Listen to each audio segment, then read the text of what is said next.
Salut tout le monde, toujours dans le cadre des syndromes hépatiques, le cours d'aujourd'hui portera sur le syndrome de Debin-Johnson. Aussi appelé l'hyperbilirubinémie type 2, c'est une maladie hépatique chronique et bénigne. Elle est héréditaire, à transmission autosomique récessive. Transmission autosomique veut dire portée par les chromosomes somatiques et récessive veut dire que non dominante. Donc, on n'aura pas une expression génétique élevée de cette maladie. Cela bien expliqué par la diapositive suivante qui va démontrer la façon de la transmission autosomale récessive. Avec deux parents porteurs de la maladie, nous aurons un quart des enfants qui sera sain, le deuxième quart seront malades et les 50% seront des porteurs sains. Le dosage urinaire d'une substance appelée la coproporphyrine, qui est un intermédiaire dans la synthèse de l'hème, est un bon indicateur des formes hétérozygotes et homozygotes de cette maladie. Son pourcentage chez les personnes normales est de 24%, alors que son pourcentage chez les formes homozygotes est très élevé, avec un pourcentage de 88%, et un peu plus réduit chez les formes hétérozygotes avec un pourcentage de 31%.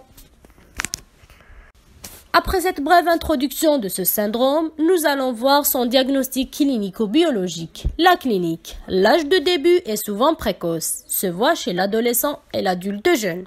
Paranictère léger à modéré, mais sans prurit, avec des urines qui seront foncées.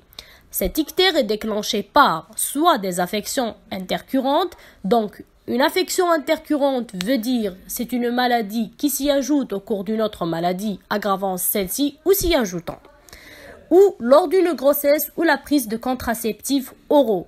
Ceci veut dire que c'est très important si le sujet atteint est une femme. On aura aussi plus ou moins une hépatosplénomégalie et des douleurs abdominales ou des fatigues non expliquées par une autre pathologie.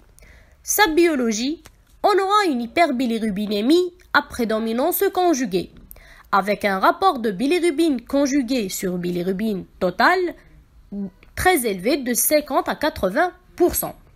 Le reste des enzymes hépatiques seront normales.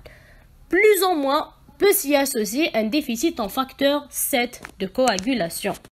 L'examen histologique du tissu hépatique, réalisé sur du matériel de biopsie hépatique, n'est pas systématiquement indiqué, car la biopsie représente un geste invasif. Cet examen apporte le diagnostic de certitude par la mise en évidence de dépôts pigmentaires, granulaires, bruns, noirs, intracytoplasmiques des cellules hépatiques, bien démontrés en bas des figures. Le diagnostic de certitude de notre syndrome se fait soit par un examen histologique et la mise en évidence des granules typiques, soit par une analyse génétique du gène ABCC2.